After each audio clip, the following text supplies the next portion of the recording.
Olá, aluno da Unifaciar, bem-vindo à aula Módulo Conceito e Construção.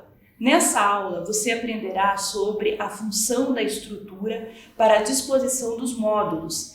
Entenderemos o que é rapport e suas aplicações na estamparia, assim como os sistemas de repetição, alinhado, não alinhado e sistemas progressivos, sendo esses elementos importantes nos estudos de design de superfície.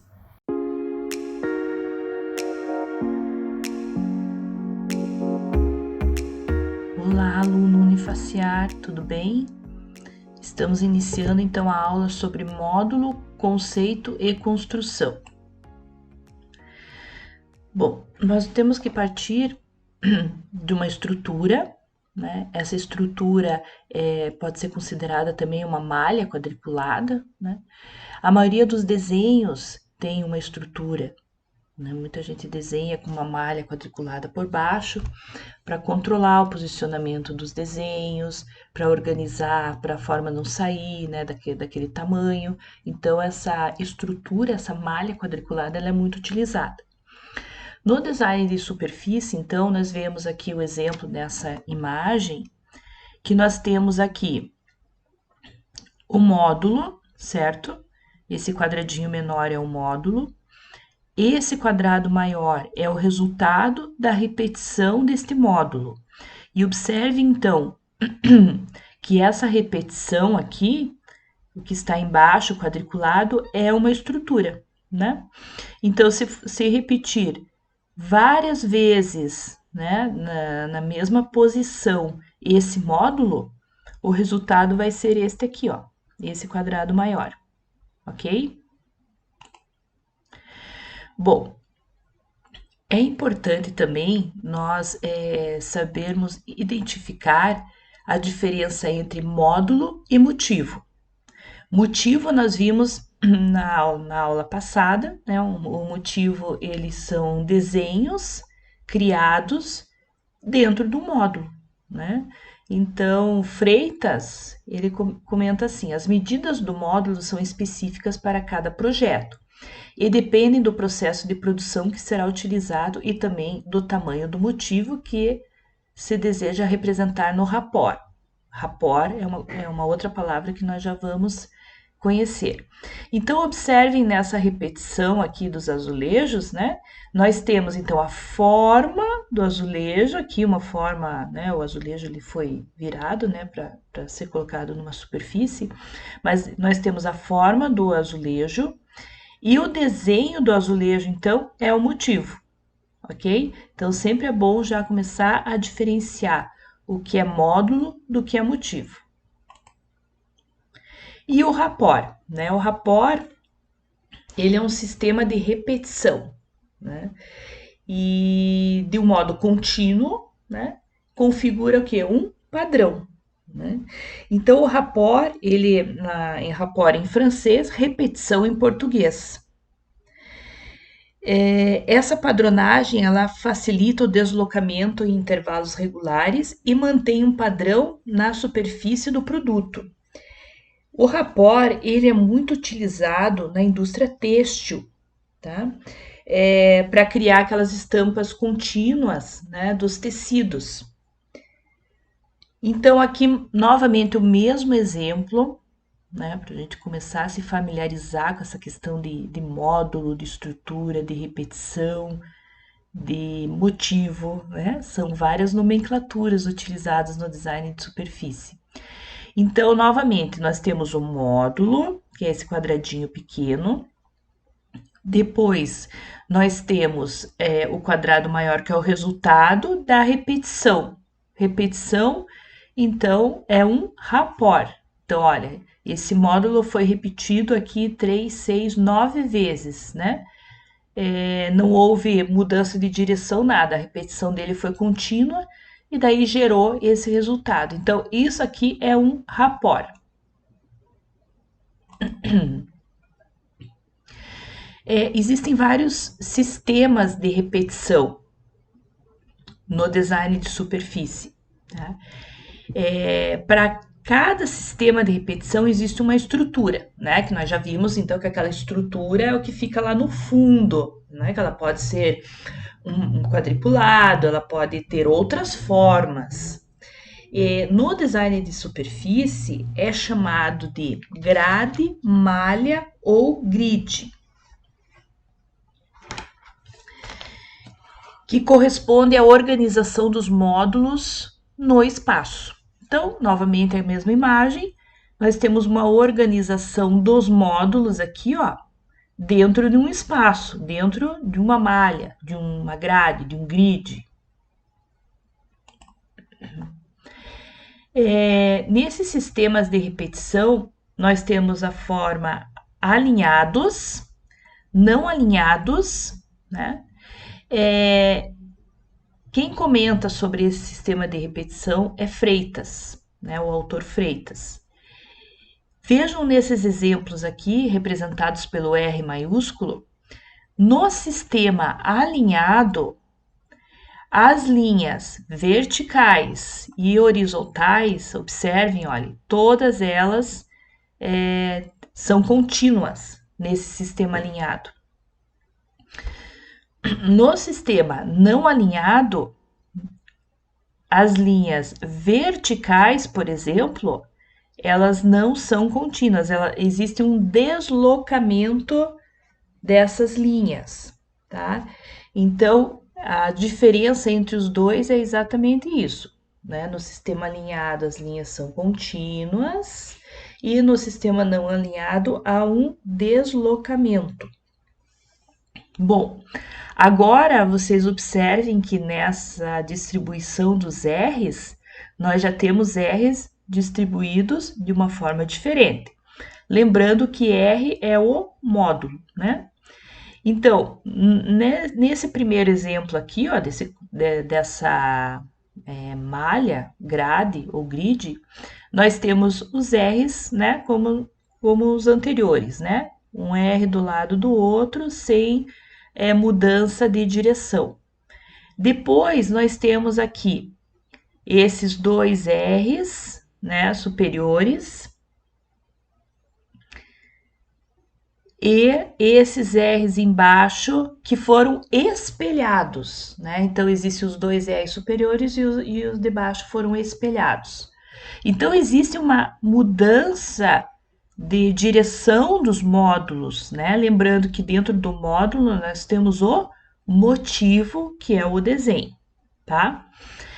No sistema não alinhado é a mesma coisa. Então, nós temos uma distribuição de R's aqui diferentes. Ah, mas quem que determina essa distribuição de R's, né, do módulo? É o designer, né? No momento em que ele está fazendo algumas alternativas, principalmente para saber como que vão ficar os efeitos visuais, os elementos visuais dessa estampa, desse design de superfície, tá? Então, depois ele vai escolher qual o melhor resultado. Isso pode ser feito num processo manual, né? Você pegar o lápis ali e fazer o desenho ou rascunho do motivo, né? E fazer vários estudos, isso é muito comum. E existe também utilizando um software, né? Então, no software também, claro que o processo é mais rápido, porque você copia, espelha, cola, né? Então, o processo é mais rápido para ver qual é o melhor resultado.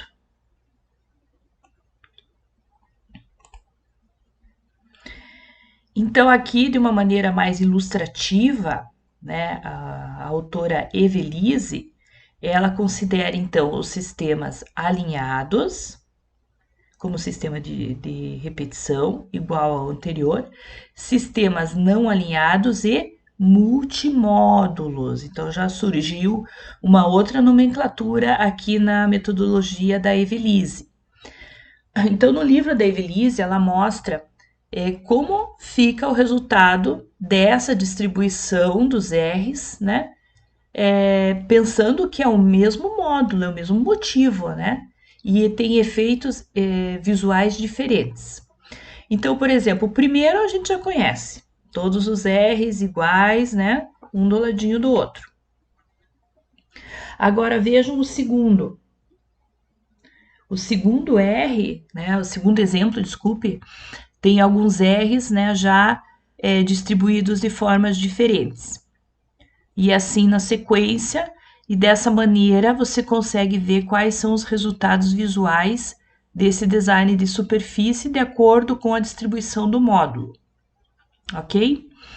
Tudo bem, sistemas alinhados, sistemas não alinhados. Agora, multimódulo. O multimódulo, ele está presente circunscrito com linhas mais espessas ali, observem, né? Todos os exemplos aqui têm aparecendo linhas mais espessas, estão vendo? Essas linhas mais espessas é o que nós chamamos de multimódulo, porque é ele que vai ser duplicado, né? Nessa sequência. Então, o primeiro que vai ser duplicado aqui, no primeiro exemplo, é somente esse R. Pronto. No segundo exemplo, daí vejam que essa distribuição de R's aqui, ó, elas foram duplicadas várias vezes, né? Assim como o terceiro exemplo, o quarto exemplo, estão vendo? E esse quinto exemplo? Poxa, mas ele é inteiro, então o multimódulo a estrutura inteira? Sim, por quê? Porque para conseguir esse efeito visual aqui de cima, eu preciso fazer essa distribuição, entenderam?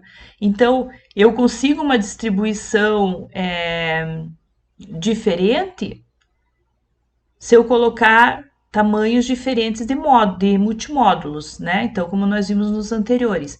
Mas eu quero, por exemplo, esse resultado. E esse resultado foi a distribuição desses R's dessa maneira.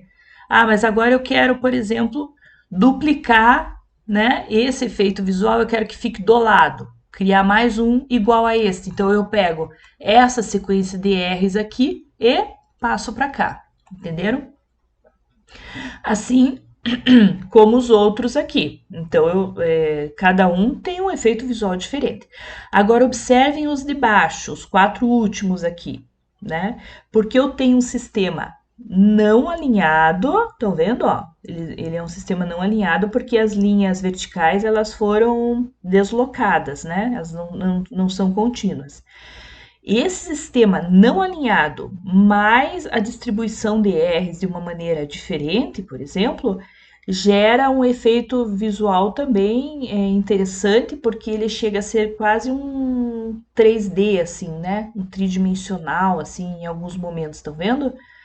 Então, assim, se vocês observarem, é o mesmo motivo.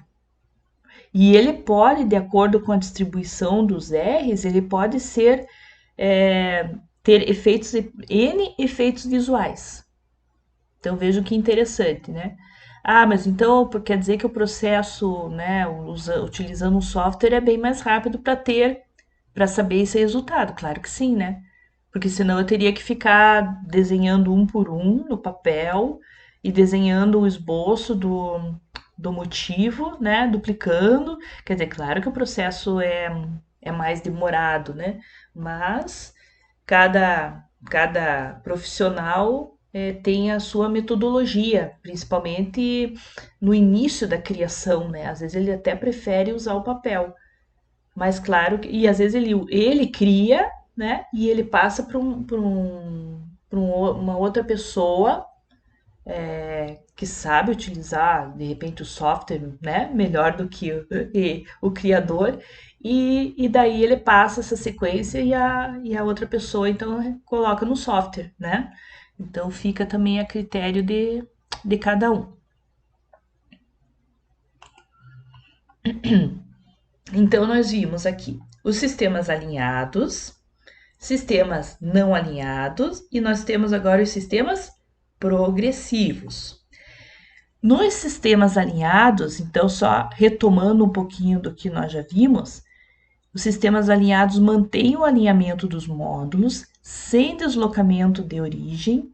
As unidades são posicionadas lado a lado e uma sobre as outras, né? Seguindo uma grade com linhas verticais e horizontais, né? Então, é mais ou menos o padrão ali que nós já vimos. Sistemas não alinhados, deslocamento da linha, né? de origem. Se mantém um alinhamento, né, pode ser vertical ou horizontal, e altera o outro, alternando o ângulo ou espaçamento. Também você pode escolher, né? Em vez de você fazer uma malha mais quadriculada, você pode fazer, por exemplo, uma malha diagonal.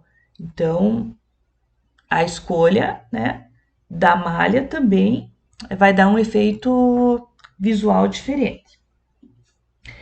E no sistemas progressivos, existe uma mudança gradual do tamanho das células. Vejam, uma coisa nova, né?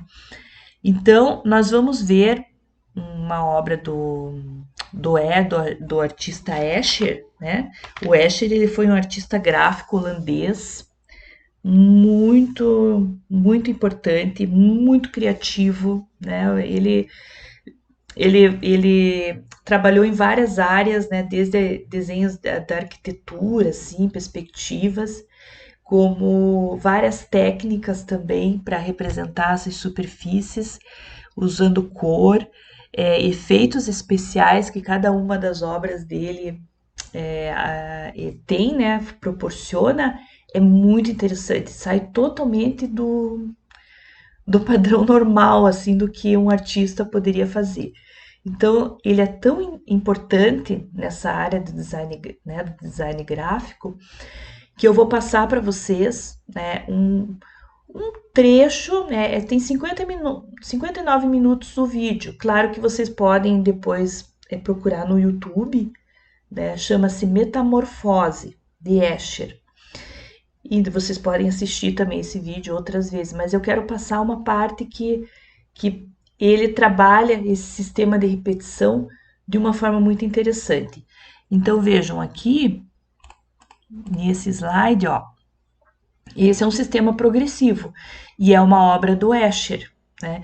Então, começa de um tamanho, daí vai diminuindo, diminuindo, até ficar minúsculo lá no meio. Então, esse é um sistema progressivo. Um outro exemplo de sistema progressivo, então vamos ver aqui. Aqui nós temos o sistema de repetição, então só para vocês entenderem.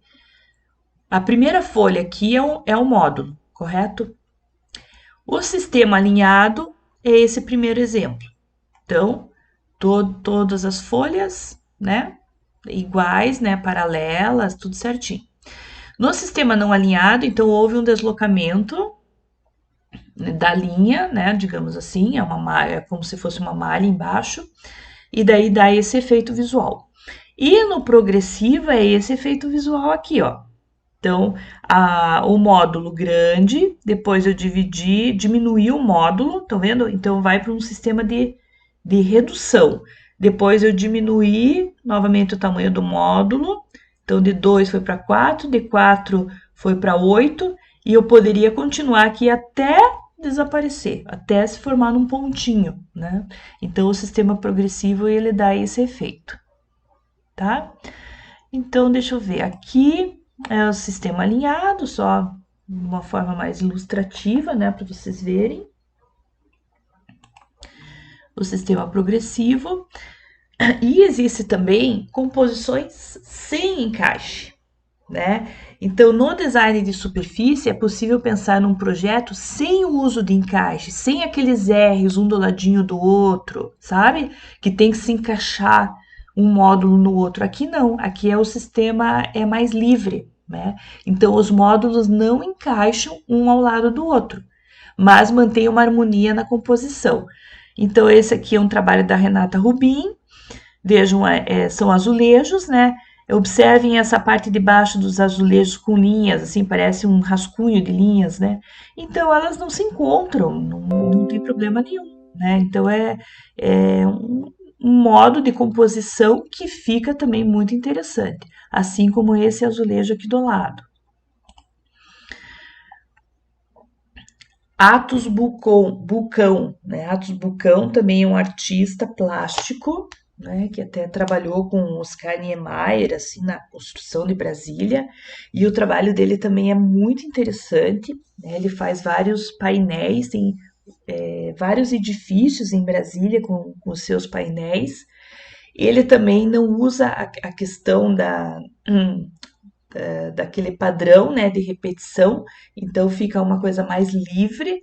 Então, vai também de acordo com quem está instalando ali o painel, né? Se o artista determina, ó, tem que ser dessa maneira, claro, existe já um estudo, ou, né, você pode, por exemplo, comprar, digamos assim, comprar azulejos diferentes. Digamos, eu quero colocar na minha casa, né, no meu banheiro, azulejos que não vão formar essa repetição. Pronto, né? Então você está trabalhando com composições sem encaixe. Então ele pode ser colocados livremente sem se preocupar com uma ordem de composição. Ok? Então agora eu vou passar o vídeo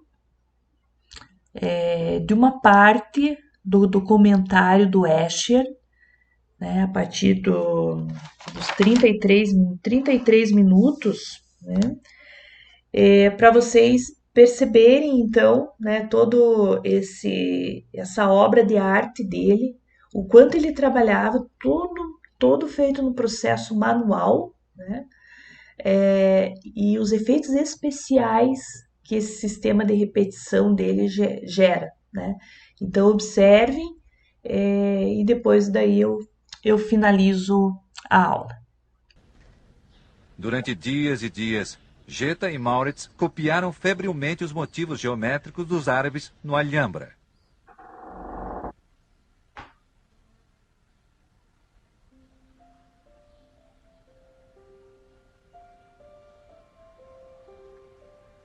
A grande complexidade e arte dos padrões geométricos já haviam sido notados por Escher numa visita anterior. Mas agora, obviamente, ele vê muito mais neles. Os padrões dão a Escher a impressão de algo antigo e eterno. Cada padrão repete a si mesmo infinitamente numa espécie de universo bidimensional.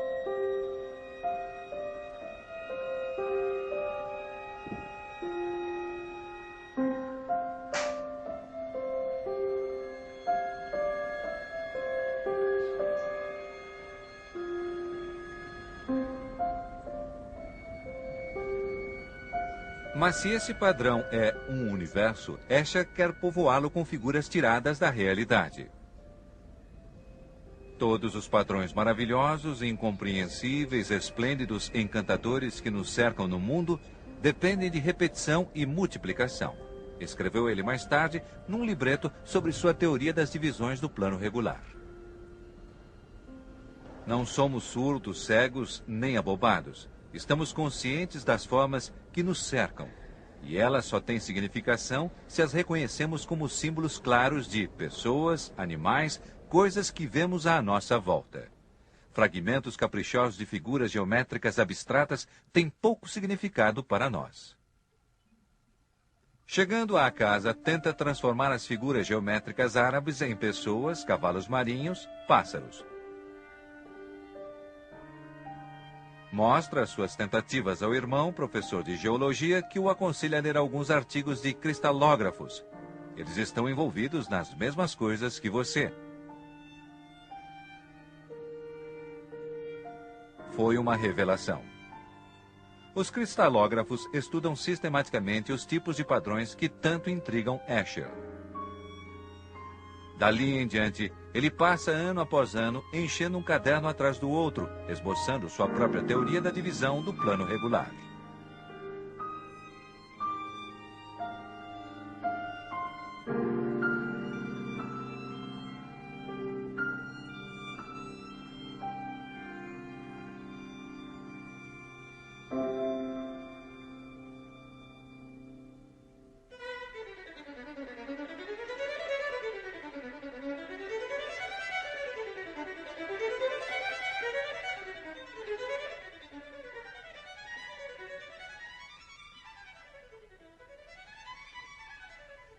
Até sua morte, ele usa esse sistema para harmonizar em mosaicos uma quantidade incrível de peixes, sapos, aves e lagartos.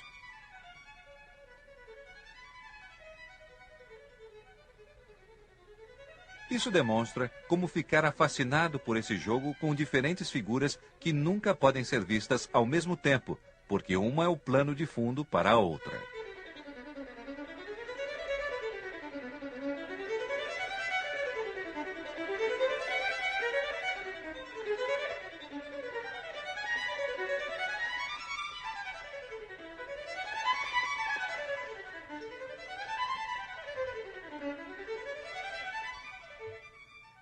Os seus estudos sobre a divisão de plano não são para o público em geral, só ocasionalmente surgem em suas gravuras oficiais.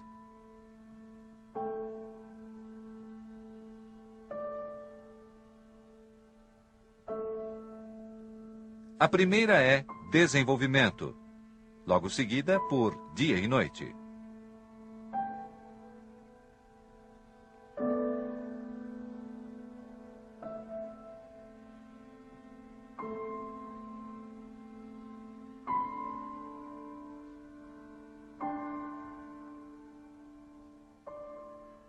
Mais tarde, tornam-se suas gravuras mais vendidas. Em 1938, isso não podia ser previsto. Amigos e conhecidos a quem mostra seu novo trabalho acham-no muito estranho e não sabiam o que entender. Uma decepção, já que ele havia passado um ano inteiro experimentando e explorando essa nova direção do seu trabalho.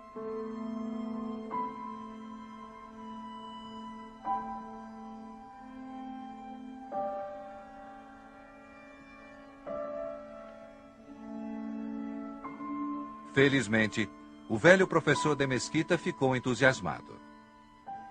Escher, que havia se mudado da Suíça para Bruxelas, visitando-o regularmente.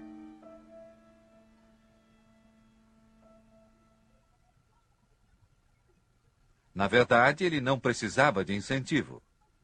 Um dia, o seu ideal era dominar seu ofício completamente e, às vezes, escolhia assuntos porque se prestavam particularmente a uma certa técnica que queria testar. Agora suas ideias o empolgavam tanto que ele gostaria de explicá-las aos outros a qualquer custo, ideias que só podem ser expressas em imagens, não em palavras.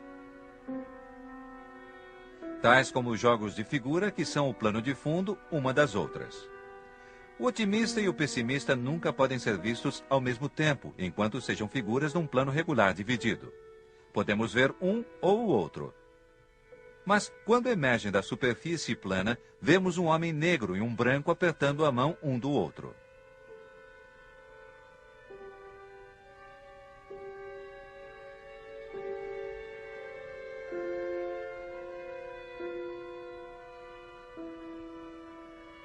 Escher se entrega ao trabalho com mais paixão do que nunca.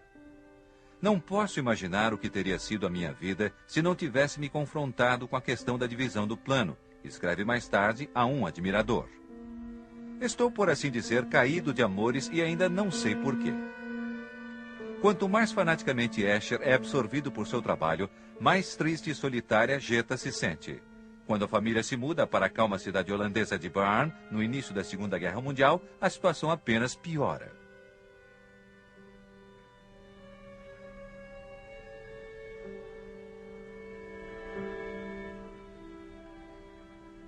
Preocupado, ele anota os sintomas de Jetta no diário, mas não percebe que o isolamento pode ser uma das causas. No fundo, ela tem estado com ciúmes desde aquele tempo, lembra-se mais tarde. É a perspectiva unilateral de alguém cujo trabalho é mais importante do que tudo.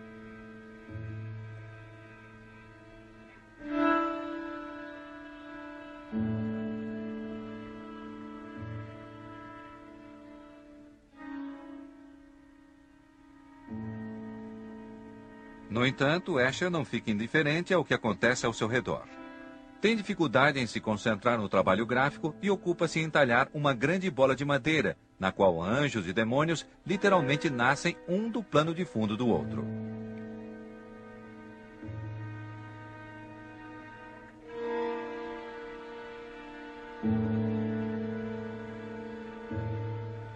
Desde a exclusão dos judeus, sempre tenho uma sensação desagradável ao expor meus trabalhos. Ele escreve a um amigo. É a sensação de ser um aproveitador. Eu preferia parar de expor. De fato, ele para, não se torna membro do Departamento de Cultura nazista e retira-se da Associação dos Artistas Gráficos. Visita regularmente seu velho professor judeu, de Mesquita, e às vezes leva um pequeno presente. Uma tarde, quando chegava à casa do professor de Mesquita, a mulher e o filho já haviam sido levados. Escher recolhe as gravuras espalhadas desordenadamente por toda a casa. Uma delas, esmagada pelas pesadas botas de um soldado, ele guarda cuidadosamente para o resto da vida.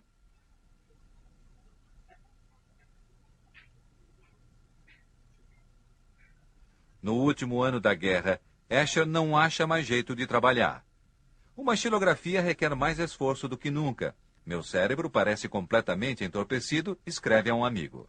Mas expressa seu espanto ao mesmo amigo logo após a guerra, porque de repente existe demanda por suas obras. Nem sei dizer como é estimulante ter conseguido ganhar a vida com meu trabalho nestes 2 meses. Foi a primeira vez na vida que isso me aconteceu. E quase 10 anos se passaram para que acontecesse novamente.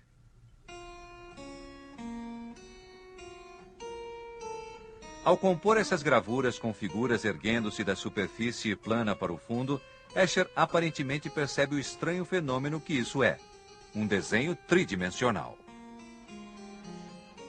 Sua preferência sempre foi o incomum, as perspectivas elevadas e as bolas refletindo distorções, mas agora o seu assombro na reprodução da perspectiva torna-se um tema separado.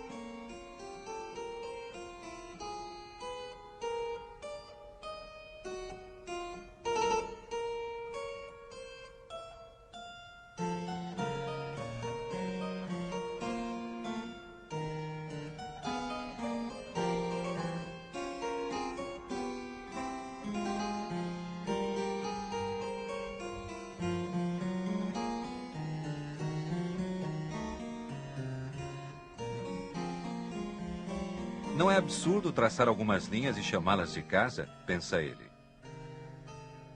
Então, deforma a ilusão espacial sugerindo uma bolha no papel, que, é claro, também é uma ilusão.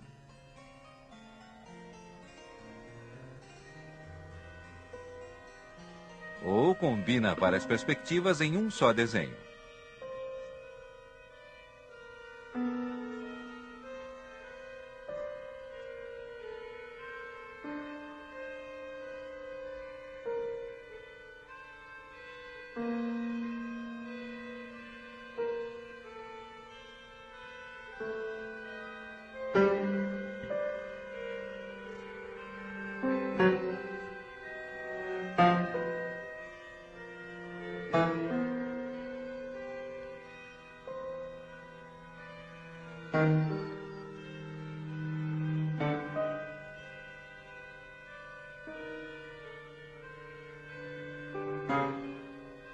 É um período produtivo e de grande rendimento, no qual, acima de tudo, ele agarra a oportunidade de testar uma nova técnica. A meia-tinta, mezzotinta, é um procedimento trabalhoso, que torna possível as cores preta e cinza escuro aveludada. Mas, após 3 anos de experiências, desiste novamente porque, diz ele, exige muito tempo e esforço de alguém que, certa ou erradamente, pensa que não tem tempo a perder.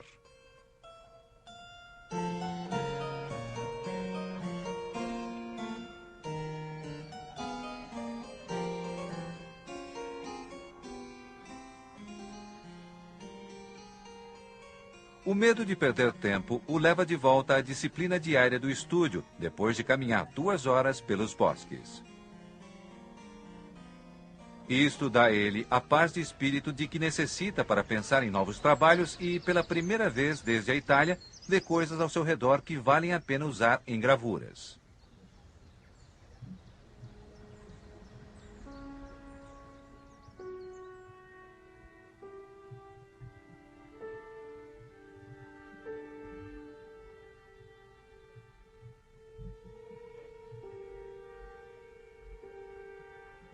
Não é a imagem romântica dos bosques que intriga Escher, mas antes a distorção da perspectiva por ondulações ou a possibilidade de incorporar naturalmente mais de uma perspectiva numa ilustração.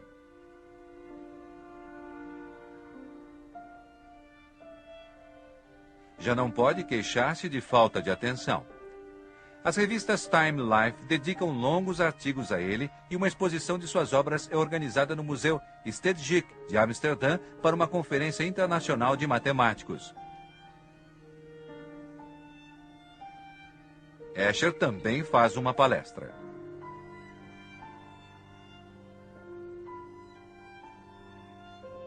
Depois disso, mantém contato com diversos cientistas.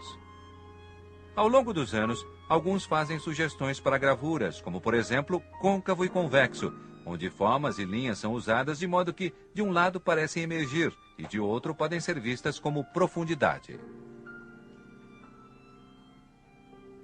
O contato com cientistas leva a muitos desentendimentos mais tarde. Não sou professor de matemática, ele escreve aborrecido, só quero causar um alvoroço. E tenta fazer isso de uma maneira que não requer grandes explicações.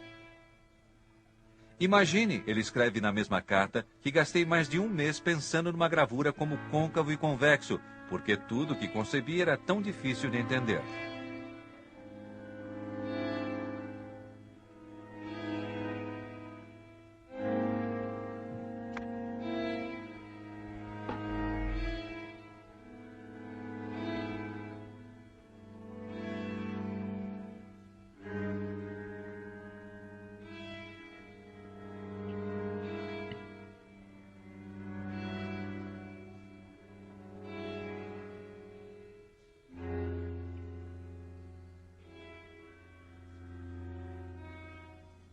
Escher espanta-se com o mundo à sua volta e tenta descobrir exatamente o que vê e por quê. Na sua visão, é a única semelhança entre ele e vários cientistas.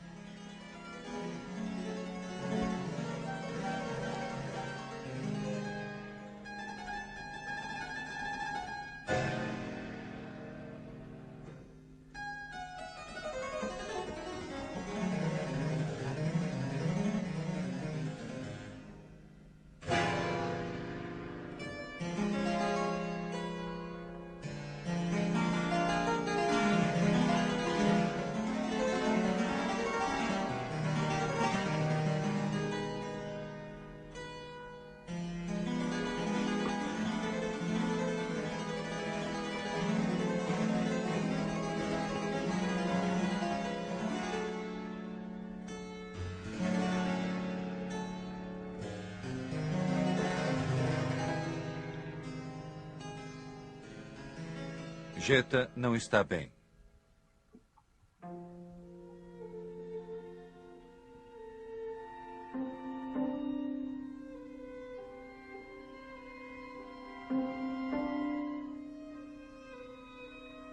Quando ela é hospitalizada, Escher escreve desamparado. Sou um artista gráfico e parece que é só o que sou, porque não posso ajudar Jeta.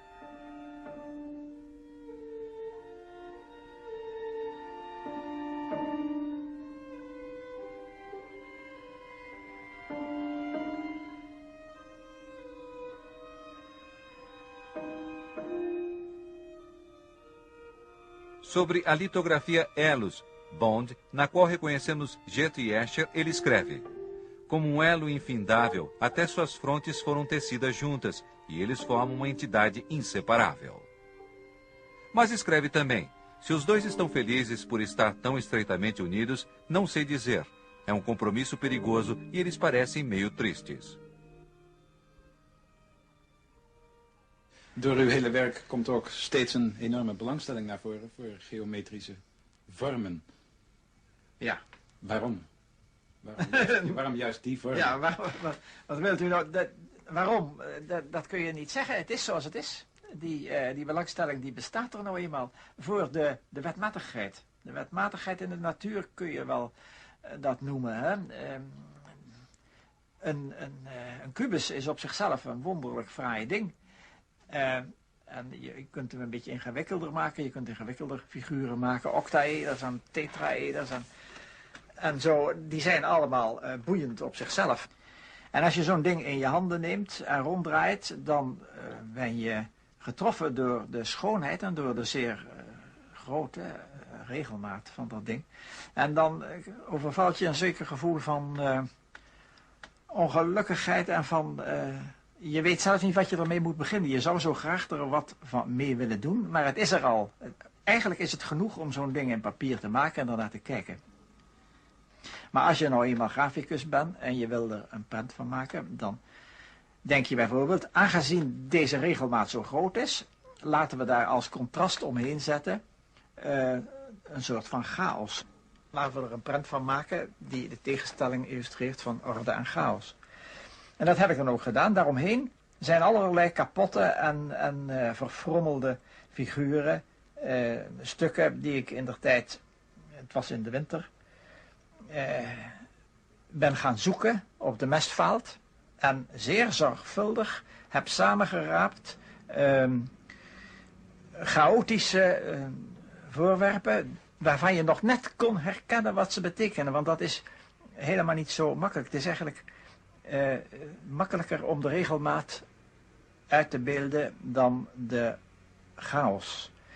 Als je bijvoorbeeld zegt, ik wil die chaos wil ik nog meer uitbeelden, ik wil bijvoorbeeld nemen een stuk modder, ja, dat kun je aan een beschouwer niet duidelijk maken dat het een stuk modder is. Dergelijke dingen zijn alleen aardig wanneer je ze nog herkent. Escher conquista novos admiradores.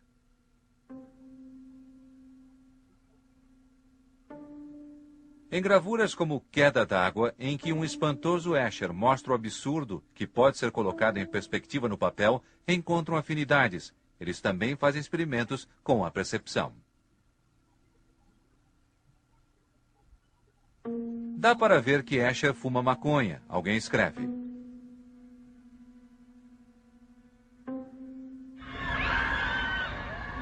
Mas Escher não se impressiona muito com a geração anos 60. Os Beatles e muitos outros fenômenos recentes semelhantes, escreve ao filho que emigrou, são perturbadores. Existe algo de muito revolucionário no ar. Os seus filhos talvez vejam muitas mudanças e será uma boa coisa eles viverem num país esparsamente povoado como o Canadá. Porque, grave minhas palavras, este é só o começo de um mundo que vai se libertar de velhos tabus.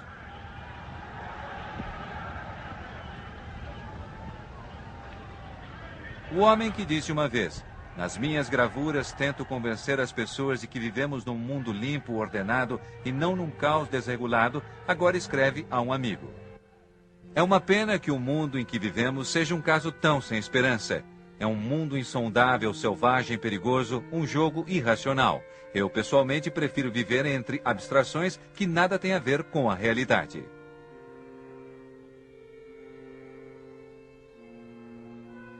Ele está convencido de que ninguém entenderá sua série Limites do Círculo, que tanto o entusiasma. É a eternidade do universo capturada num círculo. As figuras multiplicam-se infinitamente, mas nunca alcançam a borda do círculo.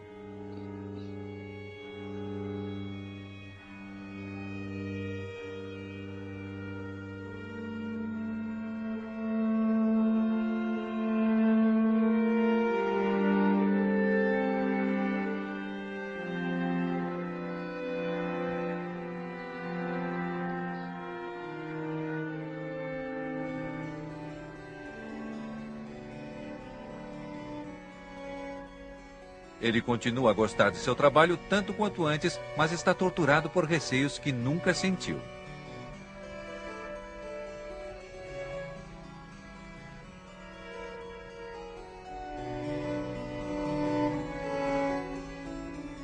Uma doença torna tudo o que ele faz cada vez mais difícil. Ele e Jeta tornam-se estranhos para sempre. O que fazer com alguém entediada? Ela devia controlar-se, que coisa, ele escreve. E ela se queixa a uma amiga. Sempre aquele preto e branco, não aguento mais. Finalmente, ela vai embora.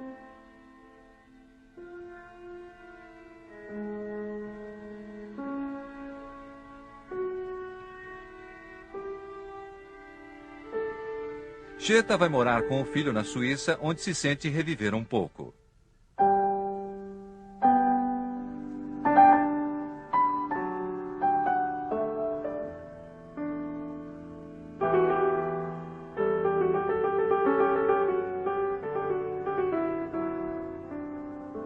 As últimas imagens que temos de Escher não são melancólicas. Vemos um homem idoso no estúdio, fazendo coisas que gosta, queixando-se de todos que o importunam para fazer reproduções de velhas obras, mas, na verdade, orgulhoso do seu sucesso, ele faz palestras sobre seu trabalho. Na porta do seu armário de materiais estão fotografias do velho professor de Mesquita e do litoral sul da Itália, onde o sol sempre brilhou.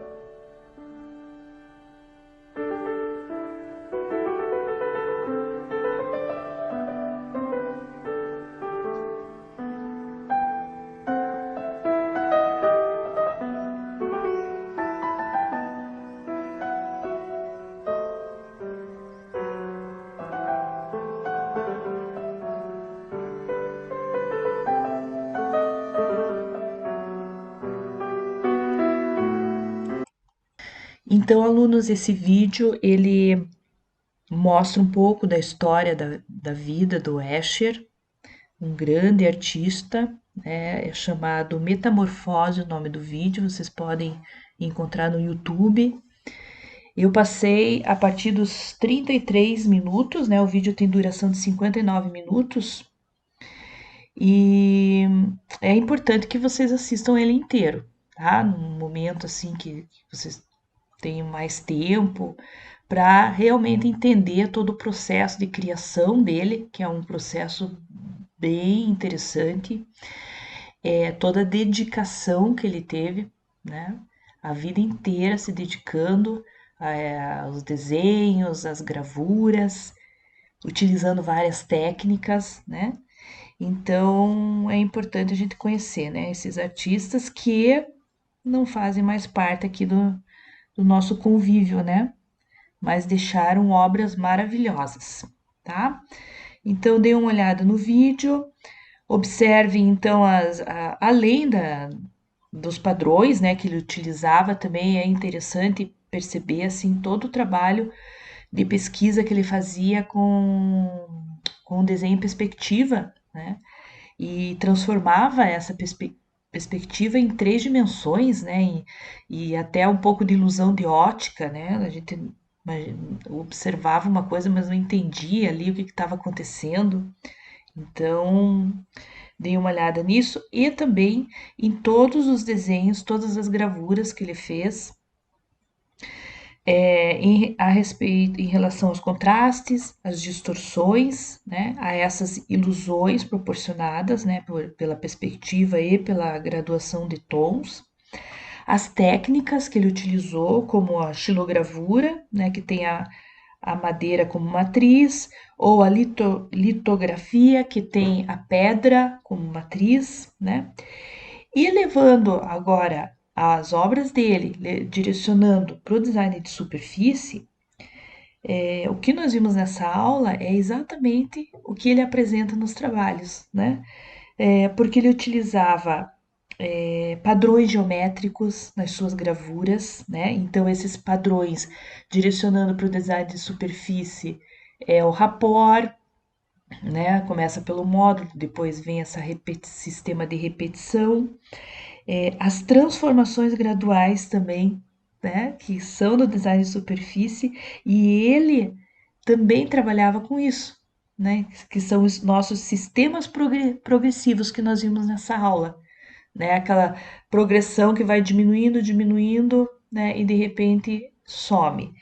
Então, finalizando a aula, né, eu espero que vocês tenham gostado, é uma aula importante, né, para entender como começar a criar a partir de um desenho, né, de um motivo, e daí como reproduzir esse motivo, né, num sistema de repetição, e fazer a escolha daí também do melhor resultado, ok? Então, nos vemos na próxima aula. Obrigada. Caro aluno, nessa aula você aprendeu sobre a função da estrutura para a organização das formas de um desenho. Compreendeu os conceitos de rapport e módulo no contexto do design de superfície, além de identificar os sistemas de repetições para o projeto de design de superfície. Eu desejo que você tenha aproveitado bem os conhecimentos dessa aula.